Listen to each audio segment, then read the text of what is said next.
नमस्कार दोस्तों, मैं प्रदीप सोनी मनोविज्ञान की लाइव क्लासेज में आपका फिर से स्वागत करता हूं। कई दिनों बाद आपसे दोबारा रूबरू होने का मौका मिला है। तो दोस्तों, उससे पहले हमने अभिप्रेरणा को अच्छे से पढ़ लिया था। आज के इस चैप्टर में हम जो नेक्स्ट पढ़ने जा रहे हैं दोस्तों, वो है पर्सनैलिटी, व्यक्तित्व। रीट लेवल से लेकर नहीं, फर्स्ट ग्रेड, सेकंड ग्रेड और सी टेट तक अदर स्टेट में जो एग्जाम है दोस्तों, मनोविज्ञान जिस भी सिलेबस में वहाँ पर व्यक्तित्व से 2 या 3 प्रश्न देखने को मिलते हैं। तो दोस्तों चलिए शुरुआत करते हैं पर्सनैलिटी के बारे में। व्यक्तित्व दोस्तों, व्यक्तित्व आपसे प्रश्न पूछता है कि व्यक्तित्व को हम क्या कहते हैं दोस्तों? पर्सनैलिटी। क्या दोस्तों? पर्सनैलिटी। पर्सनैलिटी किस भाषा का शब्द है दोस्तों? इंग्लिश भाषा का। किसका दोस्तों? इंग्लिश का। लैटिन के किससे बना है दोस्तों? ये पर्सोना शब्द से बना हुआ है। अच्छे से सीखने का प्रयास करना दोस्तों आप। पर्सनैलिटी किस भाषा का शब्द है, ये चीज मैं आपको पहले ही क्लियर कर चुका हूं कि किस भाषा का शब्द है और किस भाषा से। यदि पेपर में आपसे प्रश्न पूछ रहा है तो पेपर में गलत नहीं करना है दोस्तों। इस प्रश्न को देखो, सीखने का प्रयास करना आप। किस भाषा का? क्या दोस्तों?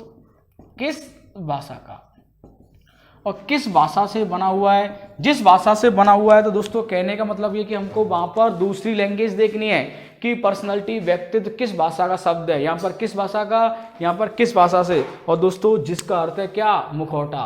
क्या अर्थ है दोस्तों? मुखौटा या नकाब। दोस्तों ये तीनों प्रश्न पेपर में आ चुके हैं। सेकेंड ग्रेड के एग्जाम में पर्सनैलिटी भी आ चुका है, पर्सोना भी आ चुका है, मुखौटा भी आ चुका है। और दोस्तों सबसे अच्छा जो प्रश्न याद रखना कि जो बच्चे का जो व्यक्तित्व है, पर्सनैलिटी है, वो दोस्तों कहाँ से प्रारंभ होती है? कहाँ से प्रारंभ होती है कि एक बालक का जो व्यक्तित्व है, सबसे पहले जो बच्चे का जो व्यवहार है जो बनने लगता है दोस्तों, वो चालू होता है दोस्तों कहाँ से? परिवार से।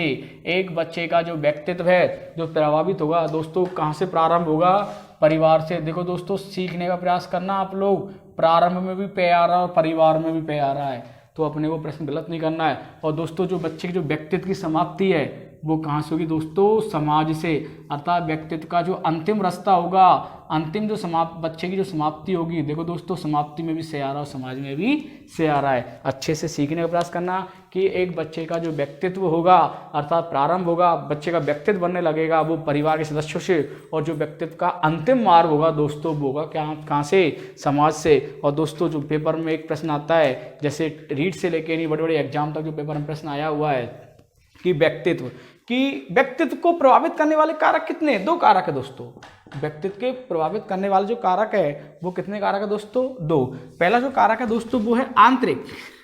क्या दोस्तों? आंतरिक कारक। और दूसरा जो कारक है दोस्तों वो कौन सा कारक है दोस्तों? बाह्य कारक। अर्थात प्रश्न आएगा व्यक्तित्व है। क्या दोस्तों? व्यक्तित्व है। पहला मिलेगा आपको आंतरिक गुणों का मिश्रण, दूसरा मिलेगा दोस्तों बाह्य गुणों का मिश्रण, और तीसरा ऑप्शन मिलेगा दोस्तों उपरोक्त दोनों। तो दोस्तों आंतरिक और बाह्य दोनों को करना है आप लोग। जैसे मान लो ये कोई व्यक्ति दिख रहा है, वो उसकी पर्सनैलिटी है। जैसे बच्चे का रूप कैसा है, बच्चे का रंग कैसा है, एक बच्चे की बालों की स्टाइल, अर्थात दोस्तों पर्सनैलिटी कि बच्चा इस तरीका से है, तो वो बाह्य दिख रहा है। और दोस्तों आंतरिक उसका बोलने का तरीका, उसके सोचने विचारने की शक्ति। व्यक्ति बिना सोचे समझे कोई भी काम नहीं करता है, अर्थात वो दोस्तों आंतरिक। अर्थात दोस्तों पर्सनैलिटी को जो प्रभावित करने वाले जो कारक हुए वो कितने प्रकार के हुए दोस्तों? 2 प्रकार के, आंतरिक कारक और दोस्तों क्या? बाह्य कारक। यदि अपन बात करें, मान लो पेपर में यदि अपने को आंतरिक और बाह्य कारक नहीं मिले तो दोस्तों इसकी जगह आपको एग्जामिनर में दूसरे रूप मिल सकते हैं जिसको अपन कहते हैं पर्यायवाची शब्द। जैसे दोस्तों इसका नाम दे दिया उसने प्राथमिक। क्या नाम दे दोस्तों? प्राथमिक। इसका नाम दोस्तों द्वितीयक। बात इसकी चर्चा हम लोग पहले मोटिवेशन में कर चुके हैं। क्या दोस्तों मैं इसको जैविक कह सकता हूँ? क्या तो दोस्तों फिर मैं इसको क्या कहूँगा? सामाजिक कहूँगा। क्या कहूँगा दोस्तों? इसको सामाजिक। इसको दोस्तों मैं जन्मजात कहूँगा। फिर क्या कहूँगा? इसको जन्मजात। और इसको दोस्तों क्या कहूँगा मैं? इसको अर्जित। जैसे दोस्तों मन भी आंतरिक होता है। और दोस्तों दैहिक। क्या दोस्तों?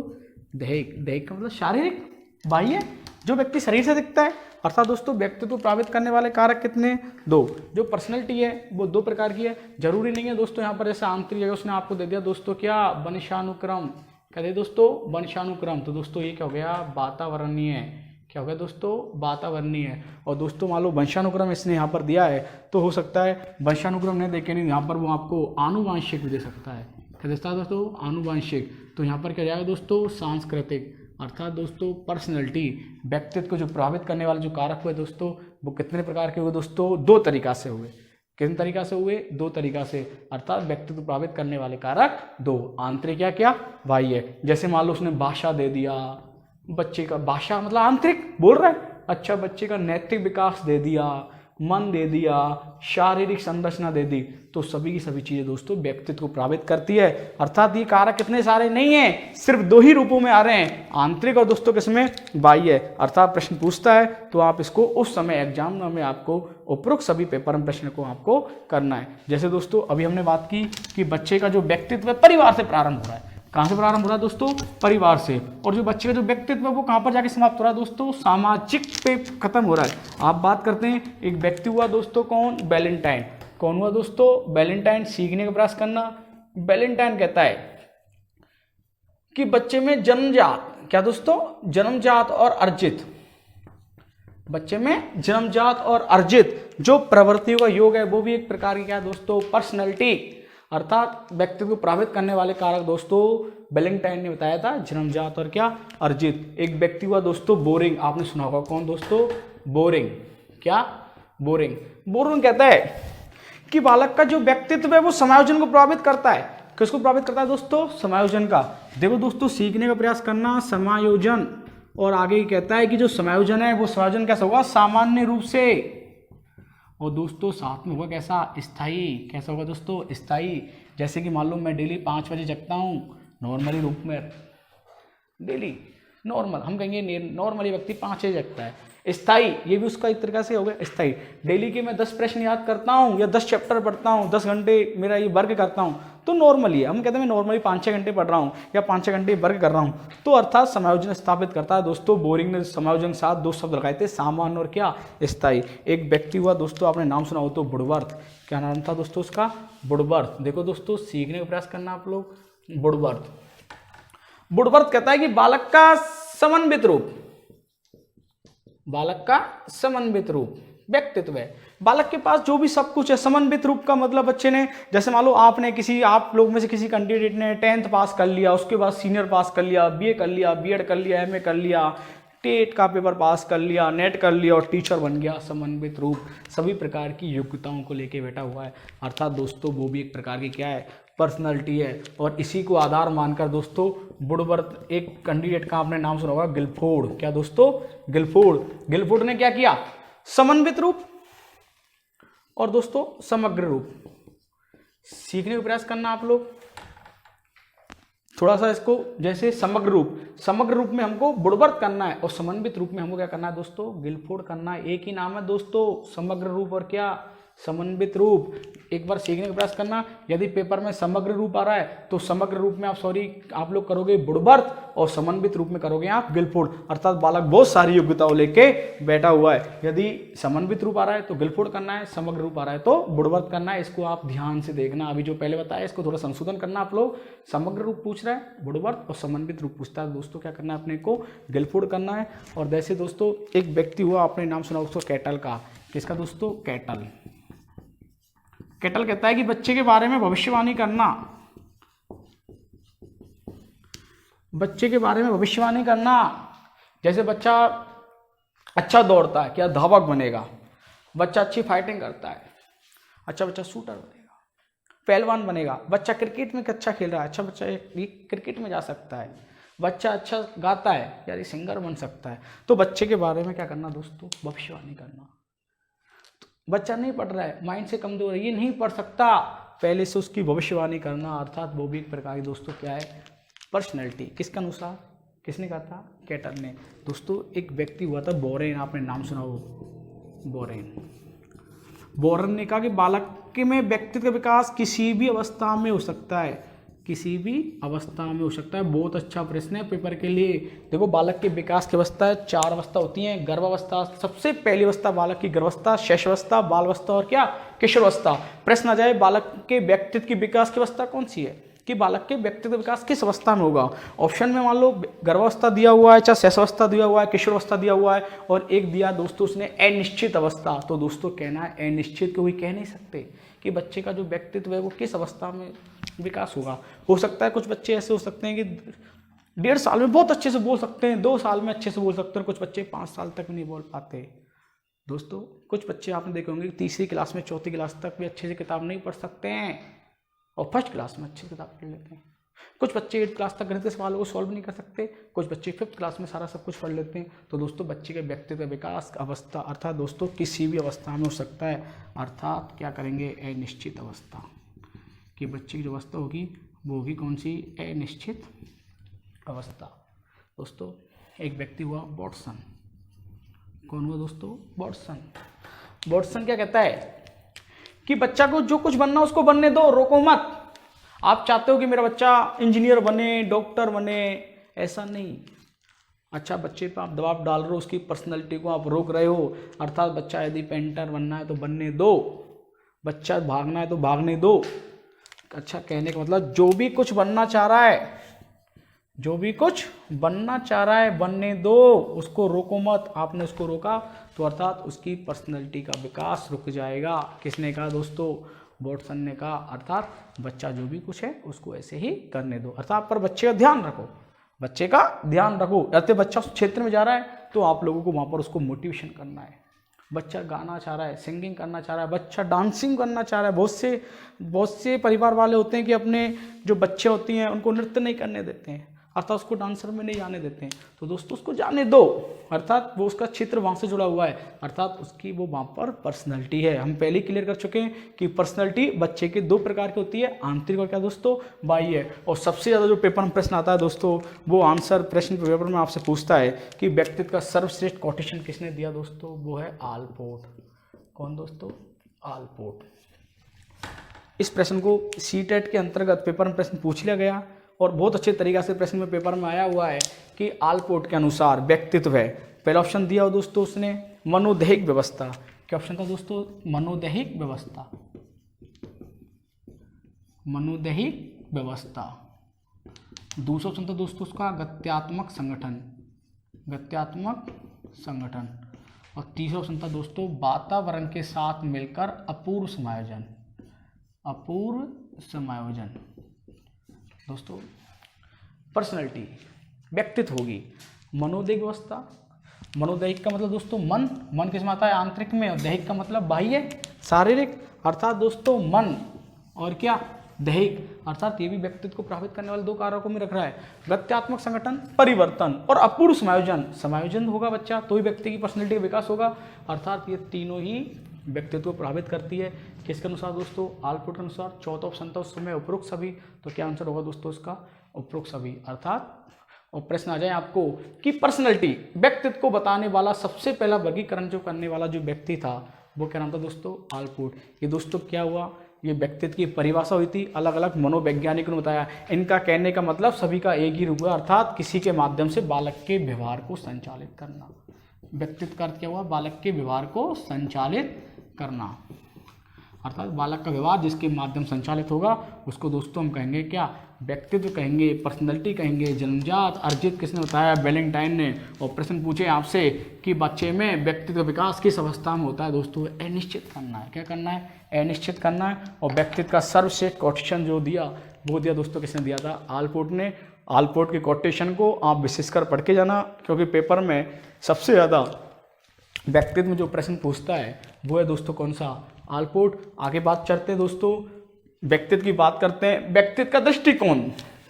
व्यक्तित्व का दृष्टिकोण दोस्तों सीखने का प्रयास करना है यहाँ से, क्योंकि रीट लेवल पर थर्ड ग्रेड भर्ती में जो प्रश्न आते हैं वो बहुत डीपली आते हैं। हो सकता है मैंने आपको पढ़ाया पेपर में नहीं आए, हो सकता है आप लोग पढ़ के गए वो भी नहीं आए।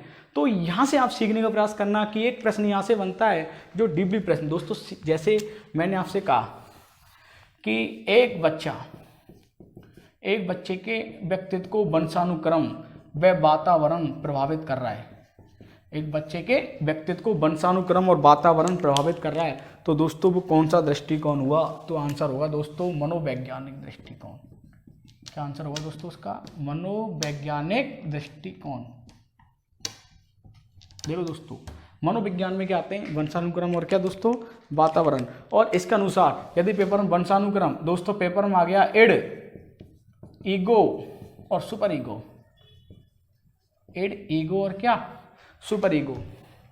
तो दोस्तों बालक के व्यक्तित्व को इड ने प्रभावित किया, ईगो ने, सुपर ईगो को जिसको हम इदम, अहम और क्या परमहम भी कहते हैं। तो दोस्तों इसका आंसर क्या आ गया, मनोविश्लेषणवादी दृष्टिकोण, मनोविश्लेषणवादी दृष्टिकोण। दोस्तों अगला प्रश्न रख रहा हूं मैं आपके सामने, एक बच्चे का रंग, रूप, आकार, भाषा, बच्चे का रहन सहन।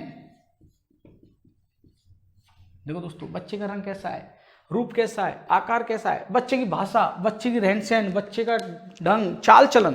तो दोस्तों वो यदि दृष्टिकोण की अपन बात करें तो बच्चे को कौन क्या चीज़ प्रभावित करेगी दोस्तों, तो उसका क्या आंसर होगा, ये किस में आएगा, शारीरिक दृष्टिकोण।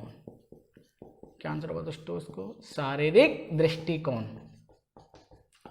यदि अपन बात करें मनोविश्लेषणवादी, तो मनोविश्लेषणवादी दोस्तों कौन व्यक्ति था, फ्राइड। कौन था, फ्राइड, जिसने बताया कि बालक की इच्छाओं की जो पूर्ति नहीं होती है तो वो कैसे मन में जाती है, अचेतन मन में, और अचेतन मन को पढ़ने की सर्वश्रेष्ठ विधि कौन सी दोस्तों, मनोविश्लेषणवादी। अगला प्रश्न रखता हूं कि एक बच्चा बहुत आदर्शवादी है, बच्चा क्या है दोस्तों, आदर्शवादी। बच्चा क्या है, आदर्शवादी है, अर्थात बच्चे के अंदर कानूनी प्रवृत्ति है, ईश्वर की बात मानता है, अर्थात बच्चा नैतिकवादी है। बच्चा क्या दोस्तों, नैतिकवादी। तो दोस्तों उस समय बच्चे का जो दृष्टिकोण होगा वो कौन सा दृष्टिकोण होगा दोस्तों, दार्शनिक दृष्टिकोण। कौन सा दृष्टिकोण होगा दोस्तों, याद रखना कौन सा, दार्शनिक दृष्टिकोण। अगला प्रश्न रखा हूं दोस्तों मैं आपके सामने, दृष्टिकोण में एक बच्चे के साथ समाज के साथ समायोजन, समाज के साथ समायोजन, समाज के साथ समायोजन, सामाजिक व्यवहार, सामाजिक आचरण, बच्चे की अच्छी संगति।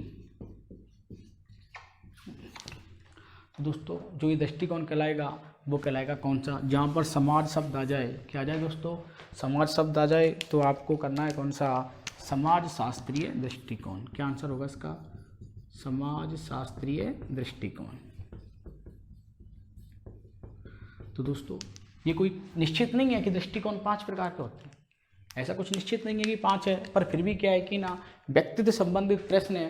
पेपर में यदि आपसे डीपली प्रश्न पूछ ले कि बच्चे के वंशानुक्रम वातावरण को प्रभावित करेगा कौन सा दृष्टिकोण, मनोवैज्ञानिक, इड ईगो सुपर ईगो प्रभावित करेगा दोस्तों मनोविश्लेषणवादी, बच्चे का रंग, रूप, आकार, भाषा, रहन सहन, ढंग दोस्तों शारीरिक दृष्टिकोण, और साथ में यदि आदर्शवादी, कानूनी, नैतिक और ईश्वरीय शब्द भी दे दे तो दोस्तों आंसर होगा कौन सा, दार्शनिक। और बच्चा यदि समाज के साथ कैसे रह रहा है, समायोजन, बच्चे का व्यवहार कैसा है, आचरण कैसा है, संगति। अच्छा दोस्तों बच्चे का चरित्र कैसा है, बच्चे का चरित्र कैसा है, तो दोस्तों वे क्या कहलाएगा, किसमें आएगा, ये समाज शास्त्रीय दृष्टिकोण। इसी को आधार मानकर, इसी को आधार मानकर दोस्तों हम इसी को आधार मानकर नेक्स्ट चैप्टर पढ़ते हैं अपन व्यक्तित्व में, व्यक्तित्व के आयाम, व्यक्तित्व के आयाम या व्यक्तित्व के सोपान। दोस्तों सीखने का प्रयास करना आप लोग अच्छे से, पेपर में प्रश्न गलत नहीं हो जाए आप लोगों का। व्यक्तित्व के आयाम या व्यक्तित्व के सोपान या व्यक्तित्व के तत्व। देखो सबसे पहले अपन आयाम पढ़ते हैं दोस्तों, भावात्मक आयाम। कौन सा आयाम दोस्तों, भावात्मक आयाम। भावात्मक आयाम का मतलब बच्चे की प्रवृत्ति कैसी है, अंतर्मुखी है, बहिर्मुखी है। जैसे बच्चे की प्रवृत्ति दोस्तों अंतर्मुखी, क्या दोस्तों, अंतर्मुखी, अंतर्मुखी भी है मान लो, क्या दोस्तों, बहिर्मुखी भी है। अच्छा बच्चा बहुत ज़्यादा क्रोध करता है, बहुत ज़्यादा बच्चा प्रकृति प्रेमी है, बच्चा बहुत ज़्यादा कायर है, अर्थात जहाँ पर सभी संवेग का नाम आ जाए वो दोस्तों क्या कहलाएगा, कौन सा आयाम कहलाएगा, भावात्मक आयाम। कौन सा आयाम कहलाएगा, भावात्मक आयाम के अंतर्गत ये चीज़ें आएंगी, अंतर्मुखी, बहिर्मुखी, क्रोधी, प्रेमी, कायर, संवेगी। अर्थात जब प्रश्न यदि ऑप्शन में दोस्तों यदि भावात्मक आयाम नहीं आ रहा है, भावात्मक आयाम उस पेपर में यदि प्रश्न नहीं आ रहा है तो दोस्तों उसका दूसरा नाम आएगा कौन सा, संवेगात्मक आयाम। क्या नाम होगा दोस्तों उसका, संवेगात्मक आयाम। दोस्तों दूसरे आयाम की बात करते हैं हम, बौद्धिक आयाम। बौद्धिक आयाम, बौद्धिक आयाम का मतलब दोस्तों बुद्धि का विकास, बुद्धि की परिकल्पना। अच्छा माइंड से सोचेगा, मस्तिष्क से सोचेगा। अच्छा बच्चे की चिंतन शक्ति, बच्चे की चिंतन शक्ति, कल्पना शक्ति, तर्क शक्ति और स्मरण। बच्चे का मानसिक विकास, बुद्धि से संबंधित जैसा भी प्रश्न है अपने माइंड से यदि व्यक्ति सोचेगा, विचार करने योग्य विचार, विचार शक्ति। तो कौन सा आयाम होगा दोस्तों, वो बौद्धिक आयाम। अभी हमने एक दृष्टिकोण में बात की थी शारीरिक दृष्टिकोण की, जिसमें रंग रूप आकार, दोस्तों बस आयाम को, यदि आयाम पूछे तो बस वो करना है, दृष्टिकोण पूछे तो तब भी यही करना है, बस प्रश्न की लैंग्वेज को आपको ध्यान रखना है। जैसे अपन अभी पढ़ते हैं किसके, शारीरिक आयाम की, तो शारीरिक आयाम में आपके सामने पढ़ाता हूँ। शारीरिक आयाम में बात बोली जाएगी बच्चे का क्या जाएगा दोस्तों, रंग कैसा है, रूप कैसा है, आकार, जो आप लोग पढ़ोगे शेल्डन, क्रेशमर, पेकनिक, एथलेटिक, लेप्टोसोमेटिक, ठीक है दोस्तों। रंग रूप, भाषा में चौमुस्की का पढ़ोगे आप, तो वो शारीरिक आयाम। बच्चे का रहन सहन, चाल चलन, रहन सहन, चाल चलन, तो दोस्तों ये आयाम कहलाएगा कौन सा, शारीरिक आयाम। और इसी प्रश्न को आधार मानकर मान लो वो दृष्टिकोण दे दे, तो दृष्टिकोण में यदि आपसे पूछे तो आंसर क्या होगा दोस्तों उसका, शारीरिक दृष्टिकोण। और दोस्तों अभी हमने एक दृष्टिकोण पढ़ा था समाज शास्त्रीय। समाज शास्त्रीय का मतलब इसको अपन सामाजिक आयाम भी कह सकते हैं। क्या कह सकते हैं दोस्तों, सामाजिक आयाम। सामाजिक आयाम में जैसे दोस्तों समाज के साथ उसका व्यवहार कैसा है, समाज के साथ उसका आचरण कैसा है, बच्चे की संगति कैसी है, बच्चे की संगति कैसी है, बच्चा समायोजन करना जानता है नहीं जानता है, अर्थात दोस्तों ये कहलाएगा कौन सा, सामाजिक आयाम। तो कहने का मतलब ये कि ये भी कोई ऐसा निश्चित नहीं है, जैसे मान लो भावात्मक का दे दिया, बौद्धिक का दे दिया, प्रश्न बिल्कुल स्पष्ट है, साफ लिखा हुआ है, बिल्कुल सीख सकते हो। जैसे मान लो मैं आपके सामने एक आयाम और रख रहा हूँ, जैसे दोस्तों मैंने आपके सामने एक आयाम, दोस्तों अब नेक्स्ट आयाम पढ़ते हैं दोस्तों अपन कौन सा, संकल्पात्मक आयाम। संकल्पात्मक आयाम, दोस्तों संकल्पात्मक आयाम में बच्चे की क्या हुई, रुचि हुई, जिज्ञासा हुई, अभिरुचि, जो संकल्प करता है, मन में धारणा बनाता है। मन में क्या आता है दोस्तों, धारणा। जैसे धारणा हो गया, बच्चे की इच्छा शक्ति हो गई, क्या हो गई दोस्तों, बच्चे की इच्छा शक्ति हो गई, दोस्तों बच्चे की अभिरुचि हो गई, क्या हो गई, अभिरुचि हो गई, अर्थात दोस्तों उसकी क्या हो गई, बच्चे की योग्यता हो गई, क्या हो गई, उसकी योग्यता हो गई।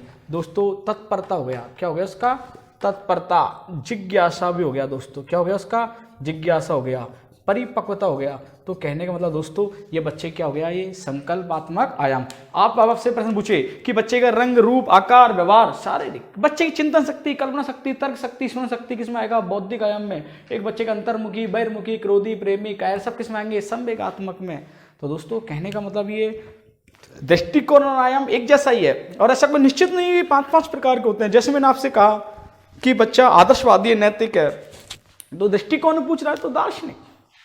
जैसे मैंने पूछा व्यवहारवादी, आचरण, संगति, समायोजन सब किसमें आएगा, सामाजिक आयाम। और यदि दृष्टिकोण पूछ रहा है तो समाजशास्त्री है। इडी ईगो सुपर ईगो पूछ रहा है तो मनोविश्लेषणवादी, वातावरण वंशानुक्रम पूछ रहा है तो मनोवैज्ञानिक, और चिंतन कल्पना तर्क पूछता है तो दोस्तों क्या कहलाएगा उसका, बौद्धिक आयाम। दोस्तों कभी कभी क्या होता है, पेपर में एक ऐसा प्रश्न आता है कि हम लोग उसको कभी, जैसे मैंने आपको पढ़ाया हुआ है और आप लोग भी पढ़ के गए हो दोस्तों, डेफिनेटली पेपर में गलत प्रश्न होता है, तो उस चीज़ को भी आप लोग सीख लेना। क्योंकि दोस्तों एक अभी हम जो पढ़ रहे हैं ये व्यक्तित्व के बारे में, बहुत से कैंडिडेट कहते हैं कि फैक्ट पढ़ के जाओ पर्सनालिटी में।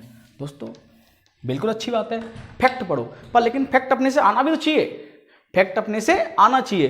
तो इसके लिए जैसे मैंने आपसे एक प्रश्न पूछा या पढ़ाया, जैसे मनोविज्ञान की विशेषताएं, विशेषताएं किसकी, व्यक्तित्व की। एक प्रश्न आता है कि निम्न में से व्यक्तित्व की कौन सी विशेषता नहीं है। दोस्तों एक बार सीखने का प्रयास करना, यहाँ पर जो प्रश्न आता है पेपर में, चाहे कितना भी बड़ा व्यक्ति है, कितना भी अनुभवशील है और कितनी सारी किताबों का अध्ययन किया हुआ है, जरूर गलत होता है दोस्तों। क्यों, क्योंकि उसके दिमाग में ये कि पेपर को करना है, पर लेकिन दोस्तों सबसे मुख्य चीज़ है पेपर में आप लोग कर रहे हो तो क्या कर रहे हो। विशेषताएं का मतलब होता है दोस्तों अच्छी विशेषताएं, यहाँ पर जो हम बात कर रहे हैं, अर्थात यहाँ पर जो आप लोग प्रश्न करोगे सकारात्मक विषय वस्तु का चयन करोगे आप। जैसे मैं आपके सामने एक प्रश्न बता रहा हूँ कि निम्न में से, प्रश्न की लैंग्वेज होगी कि निम्न में से बच्चे की कौन सी विशेषता नहीं है, व्यक्तित्व की विशेषता कौन सी नहीं है, अर्थात व्यक्तित्व को प्रभावित करने वाली विशेषता नहीं है। तो दोस्तों यहाँ पर अपने को पॉजिटिव सोचना है, अर्थात जैसे दोस्तों आत्मचिंतन, क्या बच्चा आत्मचिंतन करना जरूरी है, बिल्कुल जरूरी है। परिपक्वता जरूरी है दोस्तों, परिपक्वता अच्छी विशेषता है। जिज्ञासा जरूर होना चाहिए, सीखने की जिज्ञासा। आज आपने बच्चे को 2 का टेबल्स पढ़ाया, कल बच्चे जिज्ञासा होगी मेरे को 3 का गुना सीखा है, तो बच्चा बिल्कुल भाग भी सीखना है, बच्चे को जोड़ भी सीखना है, तो बाकी अच्छा जिज्ञासा और तत्परता।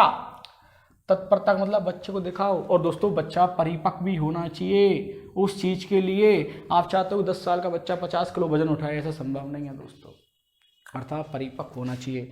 ये भी एक अच्छे व्यक्तित्व की विशेषता है। क्या दोस्तों उसकी मानसिक स्थिति कैसी होनी चाहिए? मानसिक स्थिति स्वस्थ। मानसिक जो स्थिति है दोस्तों वो बिल्कुल एकदम स्वस्थ होनी चाहिए। प्रश्न आ जाए अस्वस्थ, मान लो मानसिक स्थिति अस्वस्थ होगा तो विशेषता नहीं होगी, क्या होगी? स्वस्थ। मानसिक के साथ दोस्तों उसकी शारीरिक स्थिति भी कैसी होनी चाहिए? स्वस्थ होनी चाहिए। शारीरिक का मतलब दोस्तों उसका शरीर भी साथ देना चाहिए, बिल्कुल स्वस्थ होना चाहिए। जैसे क्या परिवर्तनशीलता अच्छे व्यक्तित्व की विशेषता है? बिल्कुल है, समय के साथ अपने आप को परिवर्तनशीलता। दोस्तों गतिशीलता बिल्कुल है, व्यक्ति को गतिशील रहना चाहिए। सबसे अच्छा जो प्रश्न है दोस्तों विकास की निरंतरता। विकास की निरंतरता, बिल्कुल बच्चे का विकास में निरंतरता आनी चाहिए। प्रश्न आ जाए सबसे ज़्यादा अच्छी जो मुख्य विशेषता वो कौन सी है दोस्तों, उसका आंसर होगा क्या? विकास की निरंतरता। एक बार सीखने का प्रयास करना दोस्तों। यदि आपसे प्रश्न पूछ रहा है समायोजन, क्या दोस्तों? समायोजन, तो क्या आंसर? बिल्कुल व्यक्तित्व की विशेषता है। आत्मचिंतन, परिपक्वता, मानसिक स्थिति, परिवर्तनशीलता, गतिशीलता, विकास की निरंतरता, समायोजन। क्या बच्चा महत्वाकांक्षी होना चाहिए? बिल्कुल होना चाहिए, महत्वाकांक्षी। क्या बच्चा उदारशील होना चाहिए? बिल्कुल होना चाहिए बच्चे में उदारता। क्या बच्चा प्रतिभाशाली होना चाहिए? बिल्कुल होना चाहिए। क्या बच्चा मंदबुद्धि होना चाहिए? क्या नहीं होना चाहिए। क्या बच्चा पिछड़ा होना चाहिए? नहीं होना चाहिए। पॉजिटिव, क्या देखना अपने को? पॉजिटिव। क्या बच्चा सृजनशील होना चाहिए? बिल्कुल होना चाहिए। किसी भी चीज़ का धनी, प्रतिभा। क्या बच्चा खिलाड़ी? बिल्कुल होना चाहिए। जैसे मैंने कहा कि बच्चा जड़ बुद्धि, क्या अच्छे व्यक्तित्व की विशेषता है? क्या नहीं।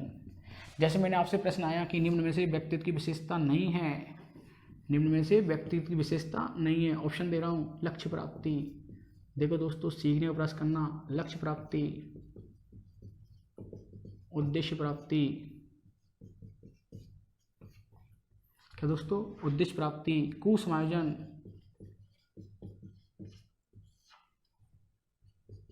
और सीखने की तत्परता। देखो दोस्तों निम्न में से व्यक्तित्व विशेषता नहीं है। क्या बच्चे को लक्ष्य मिलना चाहिए? बिल्कुल मिलना चाहिए। क्या बच्चे को उद्देश्य मिलना आना चाहिए? बिल्कुल। क्या आप चाहते हो बच्चा कुसमाजित रहे? नहीं। तो दोस्तों ये व्यक्तित्व की विशेषता नहीं है। और ये तत्परता। तो दोस्तों जब ये प्रश्न आता है, जरूरी नहीं है कि आप लोग पढ़ के गए हो, पर लेकिन इतना जरूर सीखना कि जब आप लोग विशेषता कर रहे हो तो उसमें से सबसे ज़्यादा अपने को पॉजिटिव अर्थात सकारात्मक धारणा को अपनाना है। अर्थात दोस्तों धारणा, एटीट्यूड बिल्कुल विशेषता है किसकी दोस्तों? व्यक्तित्व की। दोस्तों जरूरी नहीं है कि हम लोग जो पढ़ के जाते हैं वो पेपर में प्रश्न आएगा, पर लेकिन यहाँ पर आपको सीखने से ही प्रश्न हल होगा। किससे हल होगा दोस्तों? सीखने से।